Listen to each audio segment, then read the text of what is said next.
Welcome once again. I'm Bio, and today we're looking at some out-of-place racers.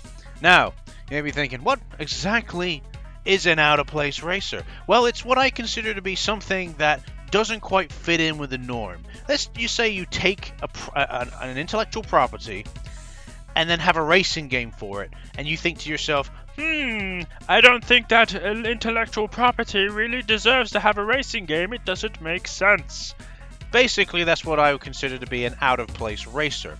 Now, it may not just be that. It may not just be some franchise or some series having its own racing game. It might also be what you consider to be a weird racing game. Like, why is that a thing? Why does that exist? And that's basically what I'm looking at today. This video is PlayStation 1 exclusive. That's all we're looking at. We're looking at maybe not each of these games being exclusive to the PlayStation 1, but this video is exclusive to the PlayStation 1. We're only looking at games that were on the PlayStation 1 for this video to be out-of-place racers. So we've got a few different random series here, so let's just dive right into it, shall we? First up is Arthur Ready to Race. Now, I have a long history of Arthur. I used to watch it when I was a kid. I thoroughly enjoyed it. But there's one thing I never thought Arthur really would get, and that's a racing game. It doesn't really fit with the series. Now, it's understandable that you'd have these, like, storybook. It's a real, like, young children kind of animation thing. Like, I imagine children between the ages of, I don't know, 8 and 10, 8 and 11, something like that, would be watching Arthur. At least that's what I would think. So you'd normally think to get something like considering this is also published by the Learning Company, like the Storytime book things you'd get for PC, where you can go around and you can interact with objects and stuff. Yeah, you think that. You wouldn't think a racing game, and it's a soapbox racer. Now, it does fit for the story, don't get me wrong. You know, it could fit into being an episode of Arthur, I could see it. But at the same time, it's a real weird thing to have, at least for me. That's what I think. It's a real weird racing game. Full stop. No, so you're in this soapbox racer, and Arthur goes at like the speed of sound in it. That's an exaggeration. He goes at like 1 mile an hour. I'm not even joking, like 1 mile an hour in this soapbox racer. Even if he goes downhill, he doesn't really gain much speed. And the whole entire point is you go around this course, you collect these cards with the Super Bunny character, whoever it is on there, and you collect coins. And then there's also this hub world where you can go around and go into shops and stuff and buy parts using the coins to build what you need to build the best soapbox racer. That's the whole point of the game. You got to build the best soapbox racer. The controls are fine. It works. It is very stiff, if I remember correctly.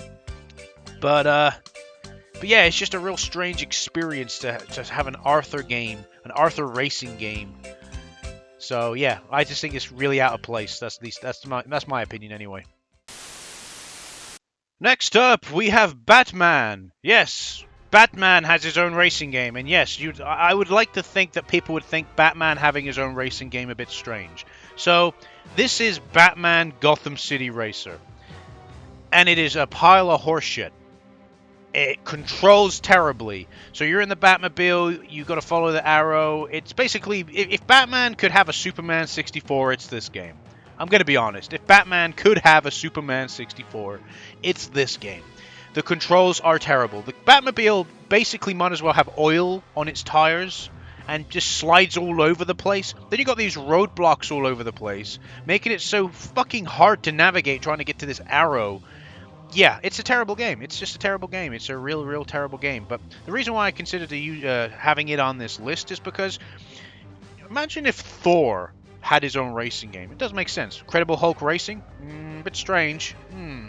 Very strange. So a Batman racing game doesn't really make much sense. I guess if you did like a kart racer, I could forgive it a little bit. But just a game where you're racing around in the Batmobile, racing other people, doing these challenges and objectives, just feels a bit strange. But yeah, this game is a pile of horseshit. Mainly because the car controls terribly. Like I said, you're sliding around all over the place. The physics are all over the place. It's horrible. It's horrible to play. It's horrible to control. It's horrible to even look at. It's not a great game. No, it's not. I just don't play it. Next up, we have Bomberman Fantasy Race. And I know what you're gonna say, but you're gonna say, Bio, Bomberman already has a racing game. It's a kart racing game. Yeah, like I said with Batman, kart racing, I could forgive it a little bit. But this is a racing game where I run around on some big rabbit, throwing bombs behind me at opponents. It's weird. It's a weird thing. It's like, would you think this is a normal thing for Bomberman? Would you think that he would... I've played a Bomberman. I played Bomberman R, and that's supposed to be a similar experience to the original retro Bomberman. Okay, of course, this is not the weirdest thing to come out of Bomberman, don't get me wrong, but I think this is strange. I think this is an out-of-place racer. I think that you running around on this animal as Bomberman and his friends is a bit weird. It's basically Bomberman horse racing, but not with horses. It's really strange. But it still plays kind of like a kart racer. Again, it's really strange. So, yeah, the controls are fine. They work, you know. The bunny thing works. You know, controls absolutely fine. I have no complaints really with the controls. It's not stiff, it's not floaty, it's not, you know, I got no issues there. You got these power-ups that are cool, kind of varied. Similar, it's basically kind of like Mario Kart, basically. That's what it is. It plays like Mario Kart, but obviously just not as good. I just think this is a strange, out-of-place racer, and I thought obviously including it in the list. Yeah, Bomberman. Bomberman riding around on a big rabbit. Yeah, that's a strange experience in my eyes. So far we've talked about out-of-place racers that have a franchise or series linked to it, right? Like Bomberman, Batman, Arthur. What about a racing game where you're going around on bugs that's not linked to nothing? Literally a racing game where you're racing around a course on fucking bugs. Yeah, welcome to Bugriders. Yeah, I didn't see this series going anywhere. The only game in the series of Bugriders. A race for kings. So basically the story is something along the lines of to become the next king or something. They want to race bugs. I don't know. I wasn't really paying attention to the story, if I'm honest. It kind of takes a backseat to the whole fact that they're riding around on bugs. So yeah, that's the whole gimmick of it, and that's why I think it's kind of out of place. It's weird. It's weird that you're just racing around on bugs. That's just my 2 cents of it. The controls are fine. You gotta slap your bug repeatedly to make sure it keeps up speed. Slap it too much and it goes out of control. Yeah, it's fair. It's kind of like horse racing in a way, but you're on bugs. Yeah, you gotta go through these blue rings to increase your time. You also have like these other like green rings or other color rings so you can go through to get power-ups. You can use weapons and shit. Yeah, it's okay. There you go. That one gave me a power-up. I can shoot stuff. Yeah, it's okay. It's fine, but it's still strange. And I think I'm valid. I'm completely validated in saying that it's fucking strange. So that's Bugriders. Yeah. Next up, we have Chocobo racing around on rocket skates. I'm not even joking, that is a thing that does exist. This is Chocobo Racing.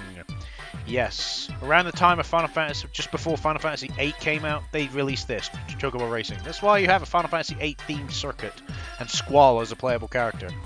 Now, this is an extremely hard racing game. At least for me, it felt very strange to play. The kind of you press square to go and X to drift. It's a little bit strange for me. I think it's a control scheme that would work once you get used to it, but I just found myself that the turning is just not quite there to go hand in hand with the drifting, and I kept just bumping into everything. But then again, this is the hardest course in the game. It's the very last course of the game I'm playing on, the Final Fantasy VIII track. So I guess it's probably my own fault for picking a track so difficult to play on. But yeah, the reason why I would consider this to be an out-of-place racer, why? Now, if I think Chocobo Racing, like an actual racing game for Chocobo, I would think like a horse racing game. That's what I would think. Because in an actual Final Fantasy game, that's what you do with the Chocobo. You race them similar to how you do horse racing or dog racing or something like that. So you kind of imagine that you would be riding on the back of a Chocobo. You would have Final Fantasy characters riding on the back of a Chocobo as a racing game. And I would say that's not out of place. But this is out of place in my eyes. Because, yeah, it's okay, it's a kart racing game. It's a kart racing game that doesn't really make much sense. You got monsters, other characters, you got Chocobo. Chocobo doesn't have a cart. Dark Magician rides on a cloud or something. It's just kind of a bit, White Magician's on a goddamn magic carpet. It's like, what the fuck? It's like a bit strange. That's how I look at it anyway. I find it a bit strange that you would have a Final Fantasy kart racing game that is actually not a Final Fantasy kart racing game. Technically, it's a Chocobo racing game based around the Chocobo series. It's just weird. It's just strange. But yeah, I think this is this has got the potential of being a really good game. Once you get used to the controls, I could see see myself having a lot of fun with it. So, so far, I would say probably this is the best game so far, the best out of the ones I've played. But we'll see. We got more to go. We got 5 more to go through. So let's move on. Next up, we have Maniacs Racing, also known as FoxKids.com. Maniacs Racing. Yes. If you remember Fox Kids, guess what? They had their own game. I'm surprised as well. So this is a racing game which has like a variety of different racing styles. So here's one, for example. You can run around a course, but there is others like you can use boats. There's them flying around on bees at one point, or wasps, or whatever they were. So yeah, it was reminiscent of Bugriders in that regard. But yeah, to think that this is the reason why I consider this to be an out-of-place racer. You wouldn't think Fox Kids would fund a little racing game with their own little mascots. I don't know. The only mascot I recognize is like the main character with the guy with the mask. That's the only guy I really recognize, the one you used to saw at the very beginning when we started talking about this game. So yeah, it's just, I don't understand why they would make a racing game based around their own like little created characters in their own little universe. It's like if Toonami had a goddamn racing game. It's weird. You know what I mean? It's weird. But as an actual racing game, it's fine. The controls are actually pretty good, I think, personally. They actually put a somewhat decent level of control in here. At least they did put a bit of effort into the game. Like in the running course, controls are fine.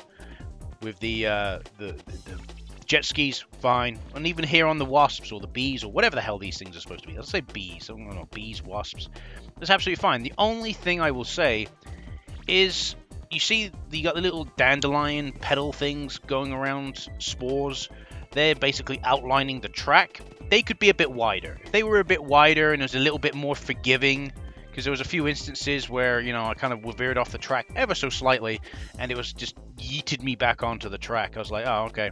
So it doesn't give you much room to breathe. If it gave a little bit more room to breathe and the tracks were a little bit wider, then I think this would be a pretty solid racing game, really. Nothing wrong here whatsoever. But yeah, very surprising for me personally to have Fox Kids have its own racing game. Or have its own video game in general is a weird thing. So yeah. So this exists. I'm not even joking. Right? You thought the Fox Kids having its own racing game was weird. What about Hooters? What about fucking Hooters?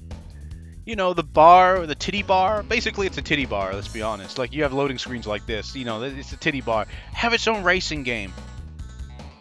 Have its own fucking racing game. How weird is that? Again, I think that's pretty justified as an out-of-place racer. So, say hello to Hooters Road Trip, where you just basically race on these long stretches of road. It's basically like a Zero Yawn game, where the track's pretty, it's pretty kind of like standard. There aren't that many tight turns and whatnot along the track here and there. So it kind of reminds me of a Zero Yawn game. Basically, you're going from point A to point B. There's no laps, there's no nothing like that. And you're going around the country of USA. You're going around America. Or, yeah, USA. You're going around the USA. It's okay. Like, the controls are fine. This game's got a pretty bad rep in terms of, like, its Metacritic score is really low. And, after playing this, I can honestly say, what was the issue, really? There's no story, don't get me wrong. It's a racing game, though. All racing games have stories. But the controls aren't terrible. They're not the worst racing controls I've played. As you can see, I'm not really having too much issue. Sometimes the turning's not great. The hitboxes aren't great, as well sometimes.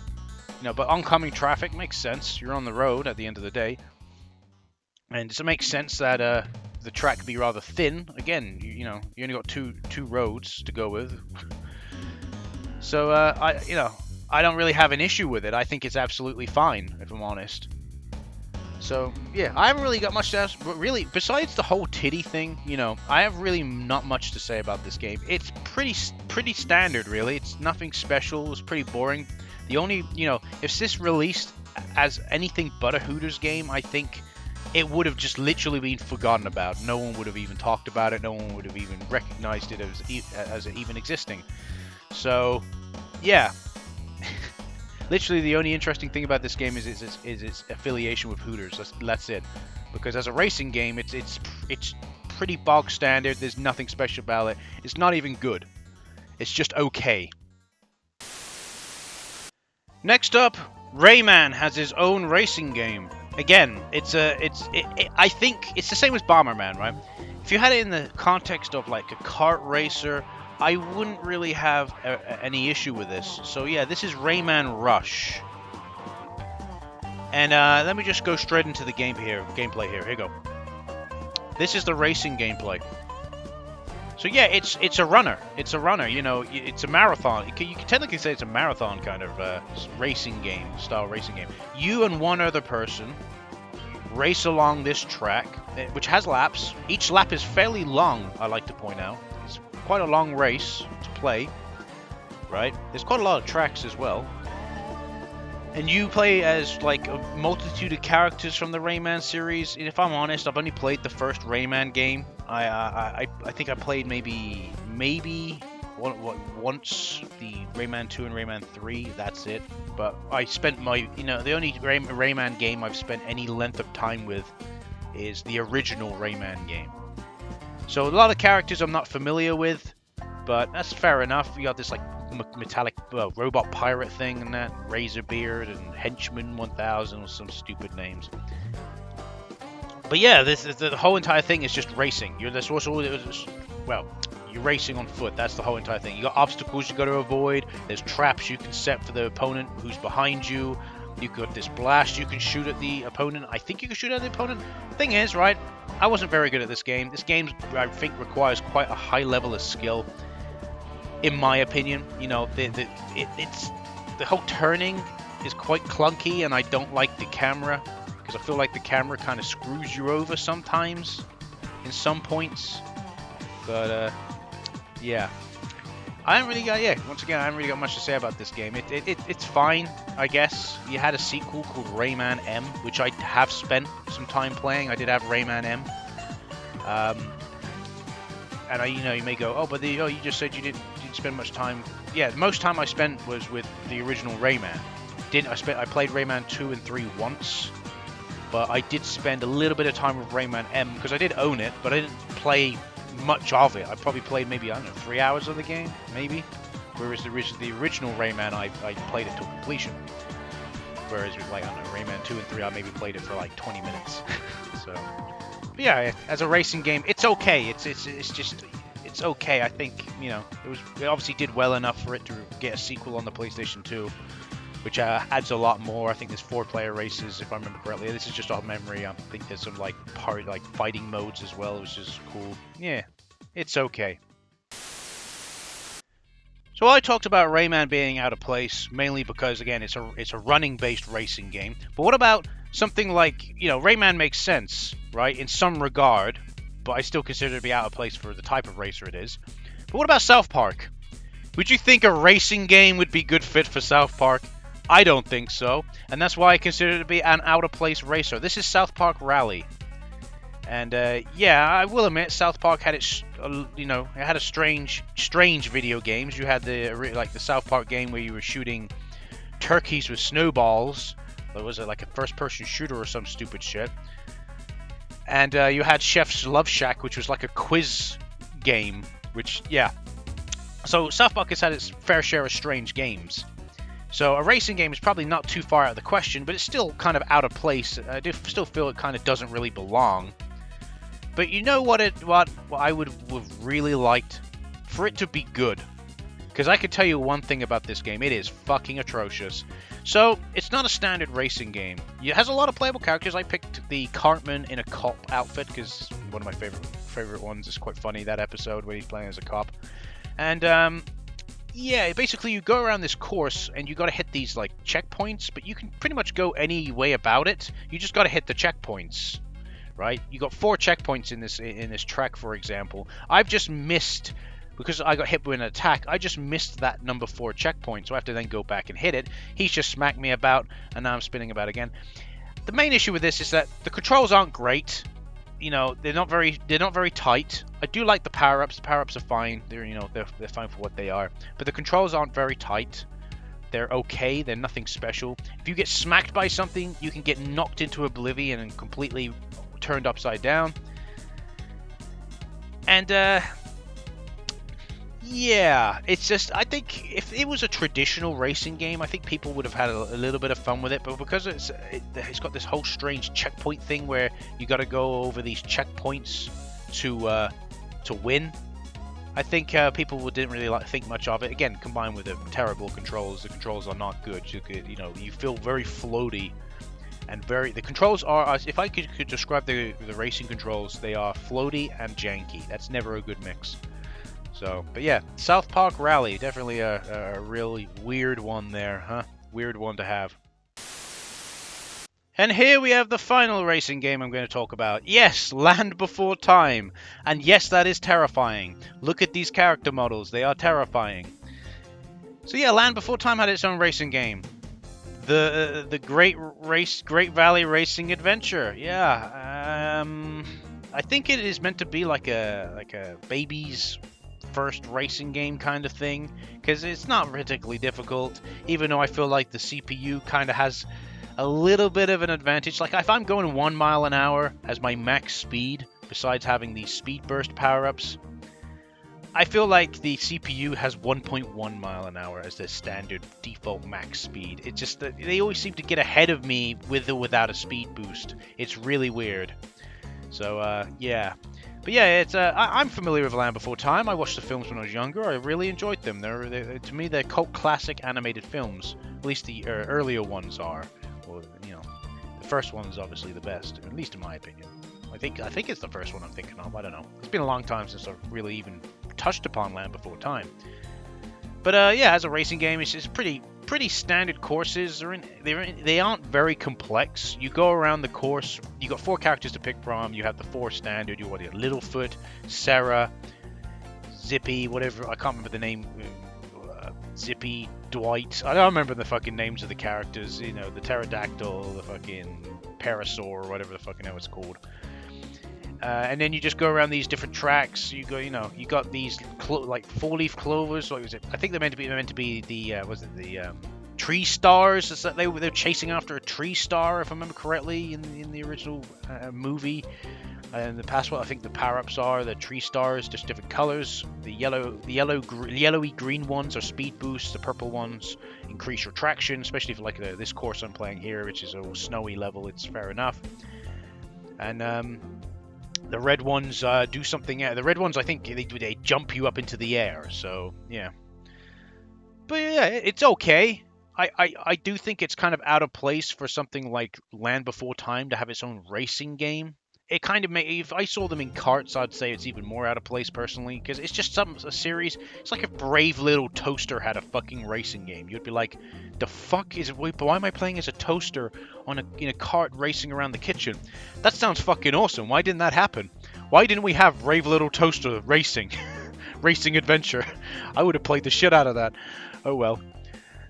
But yeah, I would still consider that to be a little bit out of place. You know what I mean? So I think that's a fair point to say it's out of place. Anyway, yeah, it's okay. The controls are okay. Yeah, there ain't anything special. They're fine. And there we go. I've had a look at some out of place racers. What I consider to be out of place, anyway. Yeah, there were some definitely strange ones here, but I found it. I enjoyed it. You know, I enjoyed playing through these games. Or, you know, playing each of these games was quite good. But anyway, I hope you thought the same. What I thought. You know, these are quite out of place. If you can think of any out of place racers, you know, something that you think is a bit out of place for a racing game, let me know. I'd love to know. I do plan to do a PS2 edition of this particular video. You know, if this is a PlayStation 1 version, I do plan to do a PlayStation 2 version at some point. I don't know when, but at some point. But anyway, as always, like I said, please like, subscribe, and comment. I hope you enjoyed the video. And like I said, if you could think of any, let me know. Let me know what you thought of the video as well. And I'll see you later. Bye-bye.